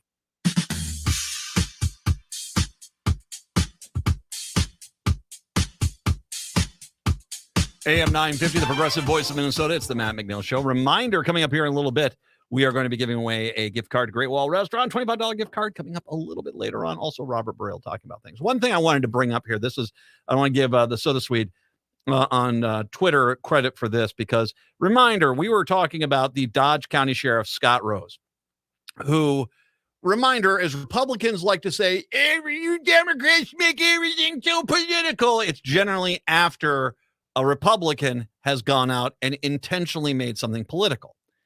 And 12 hours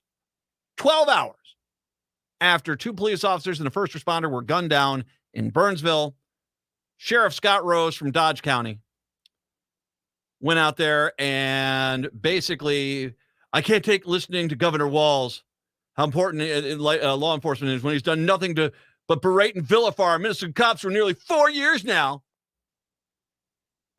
12 hours. Immediately using the death of cops for a political point. Soda Swede points out, Sheriff Scott, your county received $430,094 in state aid for police and public safety, paid out on 12/26/23. The state aid was proposed by, checks notes, Governor Tim Walz. That's right. And before you sit there and act as if, well, it was no big deal, well, you basically weren't exactly the least amount of money the state gave on out. As a matter of fact, of all the counties, which you're the county sheriff for, which means most of the money is going to go to your department, he gave you the 39th most, more than 38 other counties. More than 38 other counties, Dodge County got that much, $430,000, which went to help your department. You don't want people to ask you about that, do you? You don't want people to ask about $430,000 the governor initiated to give to your county, primarily your county police department, as you sit there and abuse him. Well, why don't you just give us that money back?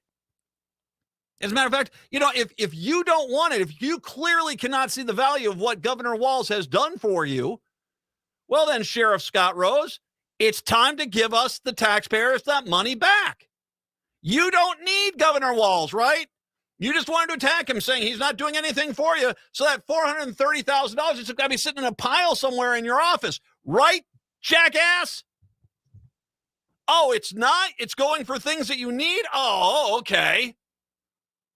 Well, then maybe, just maybe, you should pull your head out from between your backside and basically realize using the death of two officers and a first responder to personally attack the governor when you yourself have benefited from the benevolence and kindness of Governor Tim Walz in your office directly, maybe you should just shut up. That's some good advice for you, Dodge County Sheriff Scott Rose. 952-946-6205, 952-946-6205. We'll take a break. Come on back. It's the Matt McNeil Show on AM 950. Robert Burrell up next. Hi, I'm Rachel Shamblatt. My dad is Dr. Scott Shamblatt from Shamblatt Family Dentistry. A lot of people are afraid of the dentist, but you don't have to be. My dad makes going to the dentist comfortable and even fun. He won't be mad if you haven't seen a dentist in a long time. He just wants to take care of you and your teeth.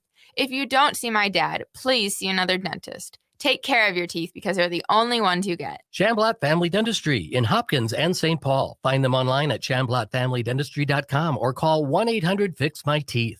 Now at Woodland Stoves and Fireplaces, we have new Fireplace Extraordinaire hybrid fireplace inserts. These wood-burning inserts are made in 2 sizes and 9 different designs to fit your existing fireplace and enhance your home's architecture. They not only feature a big, beautiful fire viewing area, they heat so efficiently that they qualify for a 30% tax credit, which can save you $2,000. Advancing the art of fire is the motto of Fireplace Extraordinaire. For 30 years, the EPA has certified all wood-burning heaters for clean burning. But these new hybrids add a catalytic combustor. They burn even longer, more efficiently, and cleaner. To design these inserts to work well and look good is Fireplace Extraordinaire's Art of Fire. At woodlandstoves.com, you can see the many options. Work with the chimney and installation experts. They not only install, but will guide you if you want to install yourself. Woodland Stoves and Fireplaces has over 35 working wood, gas, and electric units on display at the corner of East Franklin and Riverside Avenue in Minneapolis. Woodland Stoves and Fireplaces, out of the ordinary products and services. Winter is here, and there's a good chance your home isn't being heated efficiently. And it's likely because of air sealing and insulation problems. Inadequate attic insulation is the leading contributor to high energy bills, cold rooms, and ice dams. Great news, the energy-efficient pros at Snap Construction can fix it all. Stop the heat from leaking out and save. Call 612-333-SNAP or visit snapconstruction.com for your free infrared energy inspection. Install with Snap Construction and qualify for over $750 in rebates and incentives. State and city programs are now offering 0% financing for qualifying insulation upgrades. So call Snap Construction for your free insulation energy consultation and start saving on your energy bills. Call 612-333-SNAP. That's 612-333-SNAP. Or visit snapconstruction.com. Snap Construction is arguably the most well-reviewed insulation and exterior contractor in the metro area. With a look at your AM 950 weather, I'm Patrick Lilia. Partly cloudy tonight with a low of 28. Then Friday, partly sunny with a high of 35. Vinaigrette can add the perfect complement to your next home-cooked meal. Taste test their wide selection of oils and vinegars, and they'll bottle it for you right on the spot. Vinaigrette is located at 50th and Xerxes in South Minneapolis. Check them out at vinaigrettemn.com. I'm a hog for you, baby.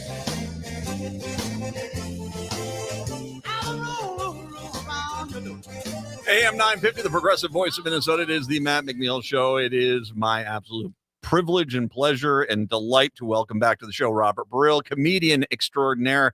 He is going to be on the Leap Day. This is an easy one to remember. On the 29th, a week from today, he'll be at the 318 Cafe in Excelsior at 8 p.m. Tickets are available. I'll put the link out a little bit later on. Robert, how are you, my friend? I'm doing great. How are you, Matt? I'm doing well. Where you've been? Yeah, have you done many shows outside of the state lately in other big cities? Yeah, almost exclusively. Where have I been? I was in North Carolina 2 or 3 weekends ago. There's a club called the Idiot Box there. So I was in North Carolina. Calgary. I was up in Canada, Cowtown. Doing a week at the Comedy Cave. How did that go up in Calgary? Oh, that went well. They're not big fans of Justin Trudeau in Calgary. That may come as a shock. So I did a few blackface jokes that they really enjoyed. Wow, up there. So that Well, they copied a little bit of MAGA in those 2 central provinces in Saskatchewan and Alberta. They do kind of love that far right mentality there. Oh yeah. So I mean, I since obviously I do have that political bent, it didn't take too much to switch the targets from some of my more likelier ones to other ones that they would enjoy even more. So yeah, I kind of ridiculed Trudeau a fair amount. They definitely enjoyed that. I want to ask you, because I don't think I've ever asked you about hecklers. And you know me. You've done comedy around me. I get giggly, so there's no heckling coming from me. I just laugh. Yeah. And I think most people are like me. They just kind of laugh. It always amazes me, someone that goes to a comedy club and decides this is my job is to heckle. Where do you have a town that's always been bad for heckling? No, I think, at least for me anyway, rarely is heckling an issue, and I think a lot of it has to do with my style and my delivery, because it is very like rat-a-tat-tat rapid fire. And so I usually start out of the gate kind of. I know a lot of comics like to start with crowd work, but I've seen that go wrong because, if the crowd is drunk or they're ornery or whatever, and you're kind of giving them license to take over. And so I like to come out of the gate just kind of guns blazing with, one joke after another. And then I kind of condition them to almost like self-police a little bit if there is some kind of chatter. So rarely do I have hecklers, because I don't do the rhetorical questions. What do you guys want to talk about? Who here? I already know what I'm going to say. So unless I have to do crowd work, or there have been a few times for me, it's more of an issue of, and this happened at Running Aces a few weeks ago for the Late Show. Like the entire left side of the room just wasn't into me.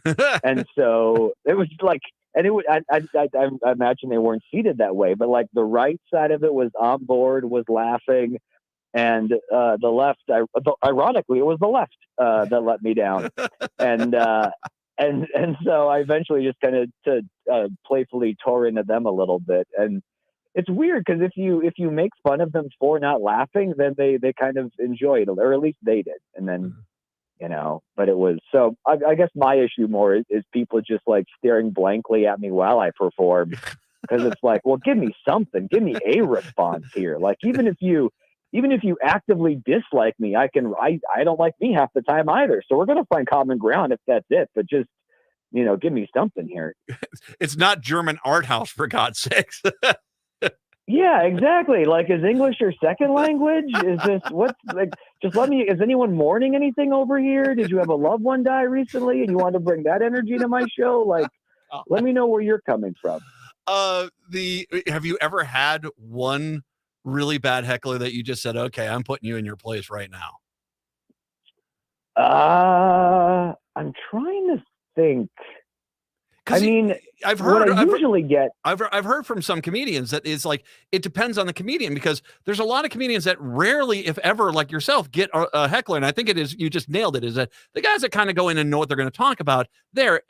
But there are other comedians that they're almost anticipating hecklers. Oh yeah. Like I don't know how much of the audience remembers, but I know, Mike Lester, one of my best buddies in comedy, a real goofy dude. And Hill, I think, just because he dresses so outlandish and says such zany things, that I think he kind of often invites the heckling a little bit. And then, like, no one's better at destroying a heckler than Mike, because he's had so much practice at it. But there are definitely comics that invite it. And I think I have to be careful too, because my responses usually tend to be pretty sharp and cutting. And I've learned that I can, depending on what I say, I can go from being like everyone's enjoying the show to being like the bad guy in an interaction pretty quickly if I don't watch myself. So I try to balance a decent amount of self-deprecation in it, or if it's a heckler that clearly everyone is against and stuff. But it is a delicate line for me to walk in many ways, just because with what I'm prepared to say and how I say it, I have a very good stranglehold on the audience's perception of me. Like, this is what they're seeing. This is how they, and, if it's just a drunk lady and I sit, a zinger that Lester could probably get away with because he's goofy and stuff. And then you have a guy that looks like me, and it might be seen as punching down or whatever. And not to say I couldn't pull it off, but it's certainly, it's not anything I feel comfortable doing. So if anything, I'll try to just maybe talk over it or talk a little faster. And then in my experience, who's ever with the person will kind of self-police. You'd be like, shut up, we're missing what he's saying, and stuff like that. So was it Bill Burr? I was listening to the Smartless podcast a few weeks ago, and they were talking to a comedian, and he was saying Bill Burr apparently walked onto a stage, and I guess it was in Philly, and they hated him. Oh yeah. And he basically tore the crowd apart for 20 minutes and by the time of it, they were cheering for him. That's amazing. Yeah, I mean that's Philly too. Yeah. But yeah, that was one of those like going viral before viral was anything. But yeah, I encourage anybody that hasn't done it to go on YouTube, and after buying tickets for my show at the 318 Cafe next Thursday, I encourage them in Excelsior, Minnesota. I encourage them to YouTube Bill Burr Philadelphia, because it's this outdoor comedy show, so it's already not great, and it's in Philadelphia, strike two, and everybody is drunk and horrible, and so Bill Burr basically craps all over the whole city, makes fun of their sports heroes. They have a statue made of Rocky, like that's it's not even a real guy, like that's your peak of athletics, and then he counts down the amount of time he has left.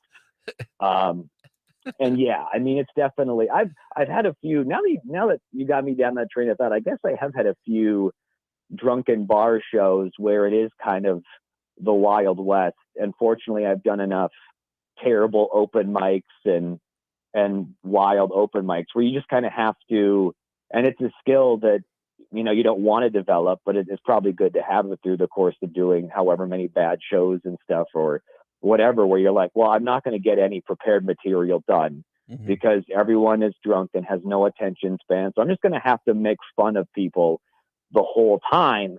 And then you just kind of try to stereotype the people, not racially, but like, okay, this is the town drunk. This is the town floozy. This guy's corrupt. This guy.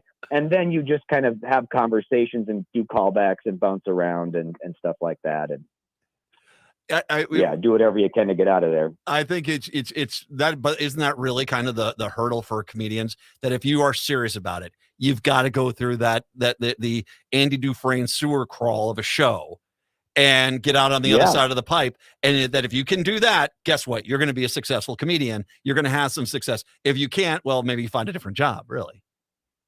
Yeah, well, I mean, I think it also depends too, because there are some comics that I love and are super funny, but they're definitely more slower paced, more thoughtful, and it's just a matter of like, well, they're just not gonna do those shows. There won't be asked, because there's so many different kinds of shows and stuff, but it's definitely, you're gonna get offered a lot more of the bar shows and stuff like that as well. But it's certainly, I mean, if anything, it's just another tool to have in the belt that allows you, if you do find yourself unexpectedly with a horrible drunken show on your hands, that you're like, then I think like the Bill Burr thing is a perfect example of, you know what, if there's one or two people here that are actually paying attention and get comedy, and I'm getting them to laugh, I'm just going to play to them the whole time, and I'm going to make fun of the town, I'm going to make fun of everything in here, and because at that point, and I don't know whether or not Bill Burr had gotten paid yet,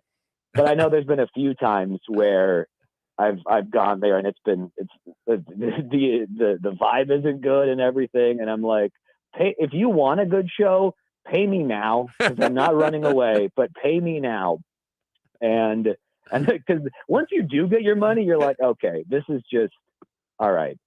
This is whatever. You're a bit more confident, and you're like, okay, well, this is, because normally, unless they're just imbeciles, like comedy people get like, this isn't ideal. So rarely do they like, oh, how come you couldn't win over all these troubled alcoholics with the big buck hunter machine next to you and the dartboard right by the stage and that guy that the ambulance had to take? You couldn't win over that crowd? What's the matter with you? It is not an easy business, man. You guys, you've got talent, my friend. Are you currently wearing a pair of Trump high top sneakers? I am not. No, I don't even think those are. I think no one's going to get them for like a few more months, right? Well, there are at least 4 or 5 industrial health hazards associated with those sneakers that I think there's not to be worn on the feet or touched by humans. There's going to be so many disclaimers in that packaging when it gets there. Do they allow you to like leap over indictments in a single bound? Like, what is the benefit to the Trump shoe? Like, isn't it supposed to be athletes that come out with shoes? Like, this doesn't even make sense. Like, if it was a veto pen or something, sure, but like, are you supposed to wear them when you putt? Like, it doesn't make any sense to me. Yeah, we should get a pair. Each one get a pair, and then go to a golf course and go play around and golf with these god-awful shoes. When you're on your way from one trial to your next trial, do it in comfort. Do it in style. Oh, God. It's nice that you're coming over on the west side here, man. I am, yeah. I didn't even know where Excelsior was when I booked it. I'm like, what is this? What is this, King Arthur, magical land? And then I looked it up and I was like, oh, that's just St. Louis Park, Hopkins, that over there. So yeah, it'll be fun. I haven't been in that part of the city in a long time. I used to live in SLP, but even I didn't go west. I always went east. So I actually went there yesterday and dropped off some flyers and stuff for the show. And it's a cute little town. Oh, Excelsior's great, man. And it's a good night out too. And you're on Leap Day. Was that by design or just it happened on the calendar? That's when they wanted to do it, and I was certainly free on a Thursday, and it's a door deal. So I would love for people to come. If this was a set fee, I probably wouldn't have even hit you up, Matt. I would have been like, I'm making my $200 and I am phoning this. Not that I ever phone in. Well, sometimes, but this is a door deal. So I need people to come to this bad boy. And if you haven't, I mean, I would imagine most people on your show are a little familiar with my stuff, but if they're not, look me up and come check out the show. Get his comedy albums. Go over to iTunes. Go get the comedy albums. They're fantastic. You will roll with that. You will also roll in Excelsior on Leap Day on the 29th, next Thursday, the 318 Cafe, 8 p.m., $20 at the door. I'll put the link out there so people can get out there. Let's fill it up. Let's fill that place up for Robert. I would love that. Thank you. It would be fantastic if we could. Robert, as always, you're always welcome here, man. I look forward. Maybe I'll try to swing over there on Thursday, all right? Yeah, please do. It'd be fun to hang out. All right, man. You take care. Robert Burrell, kind enough to join us. We'll take a break. Come on back. It's the Matt McNeil Show right here on AM 950.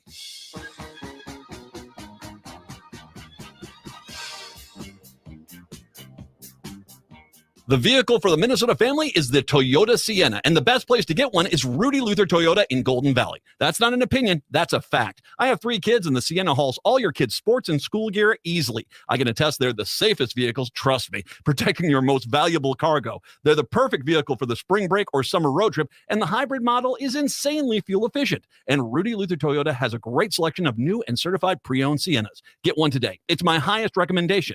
Rudy Luther Toyota, west of Minneapolis on 394. Now is a perfect and exciting time to plan your next National Eagle Center adventure. When you visit this winter season, you can meet and learn all about the newest bald eagle ambassador, Perseus.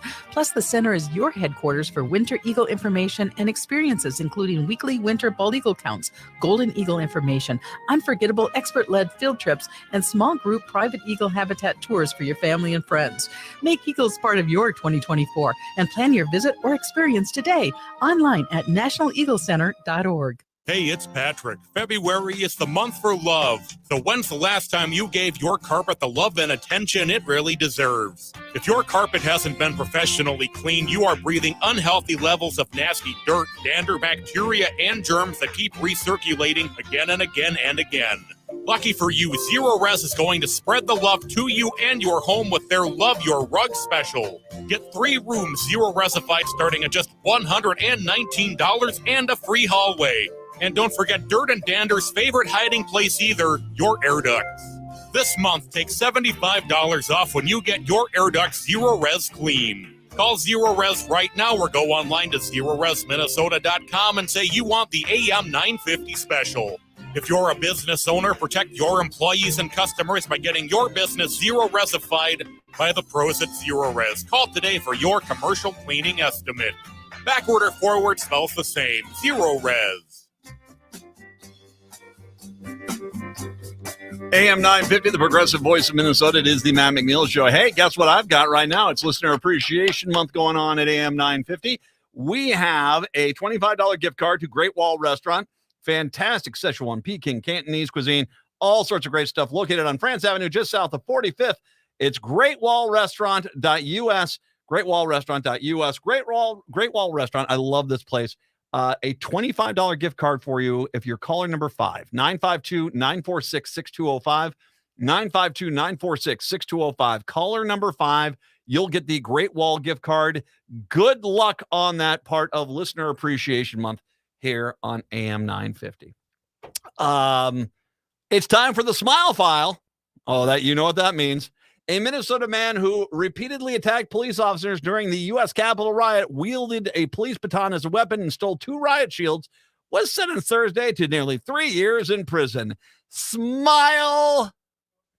Brian Mock, 44, helped remove 2 police barricades before he assaulted 4 officers during the January 6, 2021 siege. He shoved one of the officers in the chest and knocked him to the ground, where other rioters kicked and hit him. Mock asked for leniency before Chief Judge James Boasberg, sentencing him to 2 years and 9 months in prison. I'm not someone who showed up in tactical gear with tasers and bear spray, he said. It was a moment I just got caught up in. But the judge said Mock clearly came to Washington, D.C. expecting violence on January 6th. So it's hard to think that you came as just a bystander, Boasberg said. Boasberg convicted Mock on all 11 counts of his indictment, which included felony assault charges. After hearing testimony without a jury, Mock testified and chose to represent himself at his July 2023 trial. Good thinking. I'm sure oh, yes, good idea. Mock will get credit for the nearly 1 year that he spent in jail waiting trial, while the defendant said jail was a traumatic experience for him. George Boasberg noted that January 6th was a scarring experience for the officers whom Mock assaulted. Once again, well, I'm the real victim here, not the guy I pushed to the ground who got kicked. I'm the victim. God, they're so predictable. Mock, a landscaping company owner and former debt collector, was arrested on June 2021 in riot-related charges. He wasn't charged with entering the Capitol on January 6th. Prosecutors said Mock recruited his girlfriend and another friend to drive with him to Washington, D.C., and then President Donald Trump's Stop the Steal rally on January 6th before leaving. Mock told his oldest son that I'm not there. Oh, that doesn't sound like you're just going there for fun. Mock was the focus of a New York Times article that explored his relationship with his oldest son. Prosecutors cited Mock's comments to the newspaper as evidence of his lack of remorse and refusal to accept responsibility for his crimes. The court cannot have any confidence that Mock would not engage in the exact same behavior in the future if he thought it was justified, if he thought, again, that it was necessary and righteous response to what he perceived as tyranny, prosecutors wrote in the court filing. That Mock receive a sentence of 9 years and 1 month in 9 years and 1 month in prison. That's what they wanted that. Defense attorney Michelle Peterson said Mock went to Washington because he believed there were irregularities in the 2020 presidential election that should be investigated, and that he might die there, apparently. He is not an ideologue, but rather someone with firm beliefs that are on both sides of the political spectrum. Prosecutors said Mock had a disturbing history of violence, including charges that he assaulted his ex-wife in 2009. The woman later said she decided against pursuing the domestic violence charges because Mock blackmailed her and threatened her to get fired from her job, according to prosecutors. Oh, he sounds like a peach. But you need I'm an innocent guy. You can't put me in jail. It's the only time these guys, I'll tell you what, I got something coming up here. I'll tell this in a second. The FBI said Mock also had a 2010 conviction on a weapons charge. The conviction stems from a 2009 incident in which Mock allegedly pointed a gun at the heads of 3 children and threatened to shoot them during his oldest son's birthday party. Happy birthday to you. Wow. Mock refused to leave his house after the SWAT team arrived. Instead, he barricaded himself inside with a gun, shaved his head, told the police they would have to get a warrant. Prosecutors wrote many hours later, the police negotiator finally coaxed the Mock outside. After Mock's arrest on January 6 charges, his then girlfriend joined him in Washington, obtained a restraining order against him because she felt scared of his behavior and potential behavior of the aftermath of their breakup. Mock cannot claim that violence has restricted to one time of his life or one set of relationships. The judge who convicted and sentenced Mock described some of his trial testimony as plain silly, including his claim that he was referring to singer Nancy Sinatra, not then House Speaker Nancy Pelosi, when he posted on a Facebook message on January 1st, 2021, that, well, Nancy, I ain't the worst thing that's going to happen to you this week. Approximately, that ain't the worst thing that's going to happen to you this week. Approximately 1,300 people have been charged with federal crimes related to the Capitol attack. Smile file. Can I tell you this? The whole thing with the Nancy Sinatra is like, well, let me tell you what really happened. There is nothing funnier than idiots that think they're clever. And if this guy would have probably thrown himself on the mercy of the court and said, I'm sorry, forgive me, I'm sorry, probably wouldn't have been nearly as long. But instead, he tried to put out a defense, tried to apparently lie. Now he's convicted criminal, as he should be. But they put out this bravado and this arrogance and this I'm clever, and then all of a sudden they're found guilty, and it's you can't be this mean to me. Sure we can.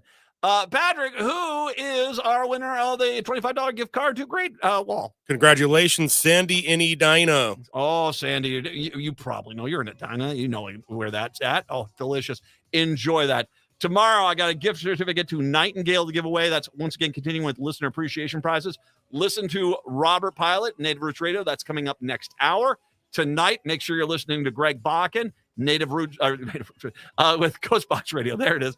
Greg Bakken, Ghostbox Radio tonight in the 10 o'clock hour. Make sure you stay with us throughout the entire day. Have a good one. We are back on a Friday. Till then, see ya. Hi, this is Philip Anthony, the host of the Downright Upright Show, which is on the air on Saturdays at 5 p.m.